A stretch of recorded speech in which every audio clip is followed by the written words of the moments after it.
Saya pernah berpikir bahwa cinta hanyalah untuk orang-orang yang senormal. Sampai hari itu datang ketika saya melihat dia tersenyum di bawah hujan deras di kampus UI dan hati saya berhenti berdetak sejenak. Bagaimana mungkin seorang pria seperti saya, anak desa dari Jawa Tengah yang taat sholat, bisa jatuh cinta pada seorang pria lain? Saya adalah Ariin Putra, biasa dipanggil Ari. Lahir di sebuah desa kecil di dekat Solo, keluarga saya petani biasa, ayah ibu selalu mengajarkan nilai-nilai agama dan tradisi Jawa. Saya pindah ke Jakarta untuk kuliah di Universitas Indonesia, jurusan hukum. Di kota besar ini, saya belajar banyak hal, tentang kemacetan, tentang orang-orang sibuk, dan tentang perasaan yang tak pernah saya sangka akan muncul. Hari itu hujan deras. Saya berlari menuju perpustakaan kampus, tas basah kuyup. Di depan pintu ada seorang pria berdiri sendirian, tanpa payung, tapi dia tersenyum seolah hujan adalah teman. Rambutnya basah menempel di dahi, matanya coklat hangat. Namanya Ricky Aditya, mahasiswa baru jurusan arsitektur, asli Jakarta tapi punya darah Jawa dari ibunya. Kami bertabrakan saat saya mau masuk. Buku-bukunya jatuh, saya buru-buru memungut. Saat tangan kami bersentuhan, ada listrik kecil yang mengalir. "Ma," katanya sambil tertawa. Suaranya lembut, seperti angin sepoi di sawah desa saya. Sejak hari itu, kami sering bertemu. Awalnya hanya saling sapa di kantin, lalu ngobrol panjang tentang mimpi-mimpi kami. Ricky bercerita tentang keinginannya membangun rumah-rumah ramah lingkungan di desa-desa miskin. Saya bercerita tentang mimpi menjadi pengacara yang membela hak-hak orang kecil. Kami saling melengkapi. Tapi perasaan itu tumbuh pelan-pelan seperti tanaman padi di sawah. Saya mulai memperhatikan caranya tersenyum, caranya menyentuh lengan saya saat tertawa, caranya menatap saya lebih lama dari biasanya. Dan saya takut. Takut karena di desa orang seperti itu disebut sodomi, dosa besar. Takut karena keluarga saya pasti akan kecewa. Takut karena masyarakat Indonesia, terutama di kampung, masih melihat cinta sesama jenis sebagai sesuatu yang tak pantas.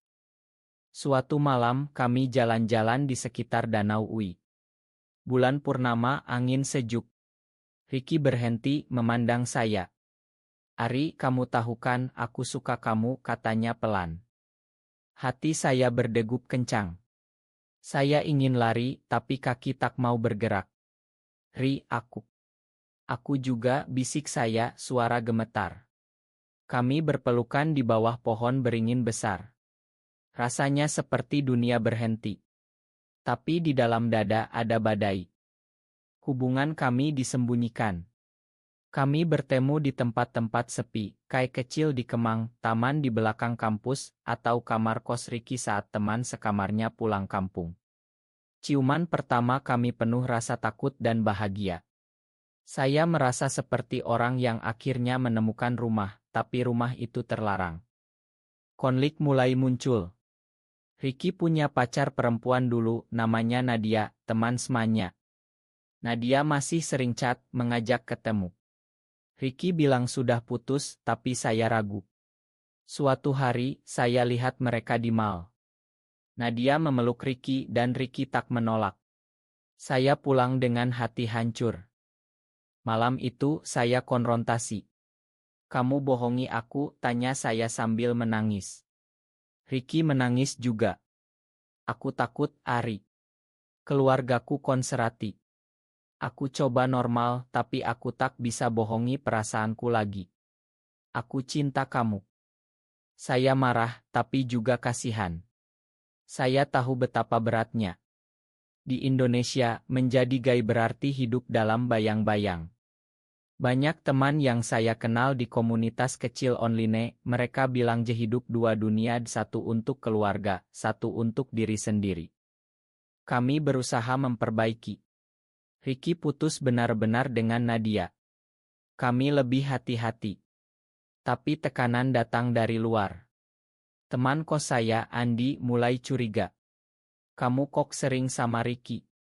Jangan-jangan, katanya setengah bercanda. Saya tertawa paksa, tapi dalam hati takut. Kemudian badai besar datang. Ayah saya sakit parah di desa. Saya pulang ke Solo. Di sana, keluarga besar berkumpul. Adik saya, Dita, bilang, "Kak, kapan nikah? Ibu pengen punya mantu." Saya tersenyum pahit. Malam itu ayah bicara, "Ari, kamu anak sulung. Kamu harus lanjutkan garis keluarga. Jangan seperti tetangga kita yang anaknya aneh." Saya pulang ke Jakarta dengan hati berat. Ricky menjemput di stasiun. Dia peluk saya erat. "Aku tak mau kehilangan kamu," katanya. Tapi konflik mencapai puncak ketika oto kami berdua bocor ke grup kelas. Entah siapa yang ambil. Gosip menyebar. Beberapa teman menjauh, ada yang bilangnya haram. Ricky diancam keluarganya akan diputus biaya kuliah jika tak berubah. Saya dan Ricky bertengkar hebat. "Mungkin kita harus berhenti," kata saya. Ricky menangis. "Kamu juga mau ninggalin aku?" Saya tak tahan. Saya pergi ke masjid berdoa lama. Saya ingat ayah pernah bilang, cinta itu harus membawa kebaikan, bukan kehancuran. Akhirnya, kami bicara dari hati ke hati.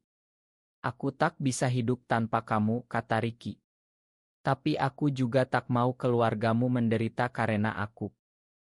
Kami sepakat untuk melanjutkan, tapi dengan bijak. Kami fokus kuliah dulu, lulus, bekerja. Kami janji akan saling mendukung, meski dunia tak mendukung. Tahun-tahun berlalu. Saya lulus jadi pengacara di Irma kecil.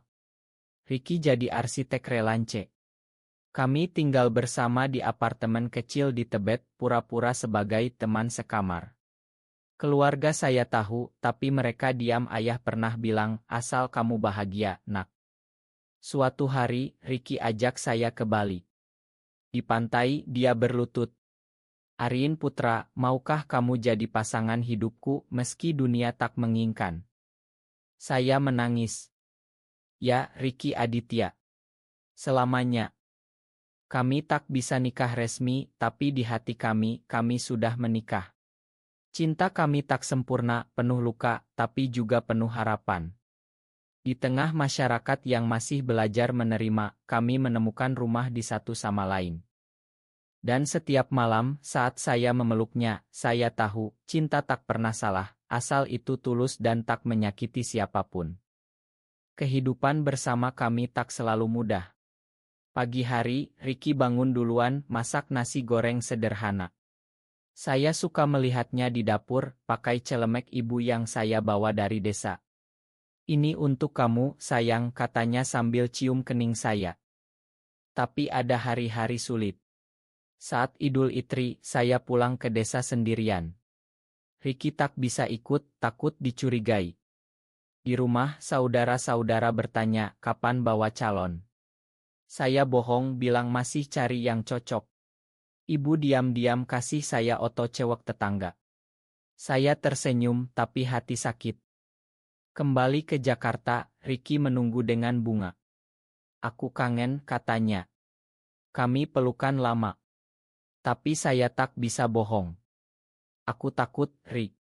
Keluargaku ingin aku nikah." Ricky diam. "Ya, aku mengerti. Kalau kamu mau." Aku mundur. Saya menangis. "Jangan. Aku tak bisa hidup tanpa kamu." Kami mulai cari dukungan. Di internet kami gabung komunitas kecil gay Indonesia. Ada yang dari Aceh yang cerita tentang hukuman cambuk. Ada yang dari Papua yang bilang keluarganya terima karena budaya mereka lebih terbuka. Kami belajar bahwa cinta kami bukan satu-satunya, tapi juga bukan yang terakhir. Suatu hari, ada acara gathering kecil di rumah teman di Bogor. Kami pergi. Di sana, kami bertemu pasangan yang sudah 10 tahun bersama. Mereka bilang waktu akan membuktikan. Yang penting kalian saling jaga.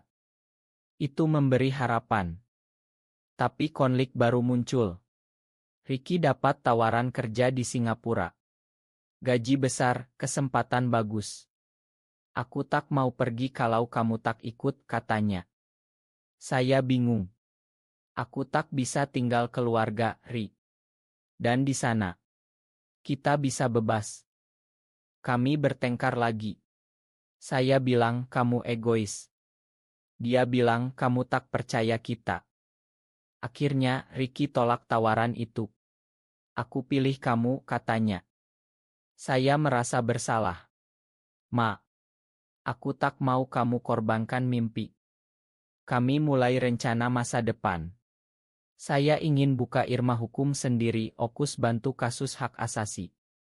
Ricky ingin bangun desa ramah lingkungan. Kami mimpi punya rumah kecil di pinggir kota dengan kebun. Tapi masyarakat tak pernah berhenti menguji. Suatu hari di kantor, rekan kerja saya lihat foto kami berdua di ponsel. Dia bilang, Ari, kamu gaya. Saya diam, dia bilang, hati-hati, di sini banyak yang tak suka. Saya pulang dengan takut. Ricky peluk saya. Kita kuat bersama. Tahun 2020 genep, hukum baru tentang seks di luar nikah mulai berlaku.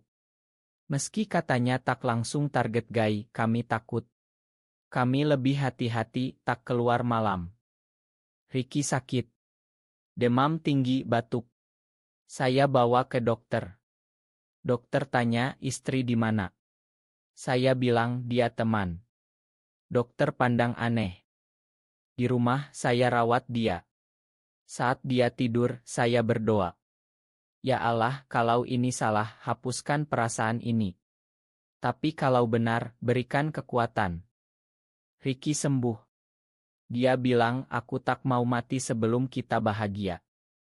Kami pergi ke Yogyakarta libur. Di Malioboro, kami jalan tangan bergandengan diam-diam, di keraton kami doa bersama. Semoga Tuhan paham, kata Ricky. Di sana, kami temui seorang kakek tua, penjaga makam. Dia bilang cinta itu seperti angin. Tak terlihat, tapi dirasakan. Jangan takut. Kata-kata itu jadi pegangan. Kembali ke Jakarta, kami dapat kabar buruk. Ayah Ricky tahu. Dia datang ke apartemen, marah besar. Kamu hancurkan keluarga. Kamu tak malu. Ricky menangis. Ayahnya bilang, pilih keluarga atau dia. Ricky pilih saya. Ayahnya pergi, bilang tak mau ketemu lagi. Ricky hancur. Saya peluk dia malam-malam. Aku di sini. Kami mulai bangun lagi. Saya ajak Ricky ke desa saya. Tak bilang ke keluarga siapa dia. Ayah saya lihat, bilang anak baik. Ajak sering-sering. Itu harapan kecil. Waktu berlalu. Kami lulus 30 tahun. Saya buka Irma Hukum kecil. Ricky punya proyek besar di desa. Kami punya teman-teman yang mendukung. Ada yang dari komunitas, ada yang dari kantor. Suatu hari, adik saya Dita datang ke Jakarta. Dia bilang, Kak, aku tahu. Aku terima kakak apa adanya. Saya menangis. Dita peluk Ricky. Kamu bagian keluarga sekarang. Itu langkah besar. Tapi masih ada badai. Media sosial ramai kasus gay. Ada yang dihujat, ada yang diusir keluarga. Kami takut. Ricky bilang kita tak perlu keluar. Cukup bahagia bersama. Saya setuju. Kami rencana punya rumah di Bogor. Dengan kebun sayur seperti desa. Konflik terakhir, Ricky dapat tawaran kerja lagi di luar negeri. Kali ini Belanda. Kita bisa pergi bersama. Di sana bebas. Saya ragu. Aku tak bisa tinggal Indonesia. Ini tanah airku. Kami bertengkar hebat. Ricky bilang aku capek sembunyi. Saya bilang aku capek takut. Akhirnya kami diam malam itu, kami tidur memunggungi. Pagi harinya, Ricky bilang, aku tolak. Aku pilih kita. Saya peluk dia. Terima kasih. Kami putuskan untuk tetap di Indonesia, bantu komunitas kecil-kecilan. Saya mulai kasus hukum Bantul yang diskriminasi. Tahun-tahun kemudian kami tua. Ricky masih ganteng meski rambut memutih. Kami duduk di teras rumah Bogor, lihat matahari terbenam. Keluarga datang berkunjung. Anak-anak Dita panggil Ricky Gomri. Kami tak punya anak, tapi kami punya cinta yang tumbuh seperti pohon beringin. Saya pegang tangan Ricky. Terima kasih telah jadi bagian hidupku. Dia tersenyum. Terima kasih telah percaya cinta kita. Di akhir hidup kami tahu cinta tak pernah salah. Ia hanya perlu tempat untuk tumbuh meski di tanah yang keras. Dan di Indonesia ini kami menemukan tempat itu di hati satu sama lain.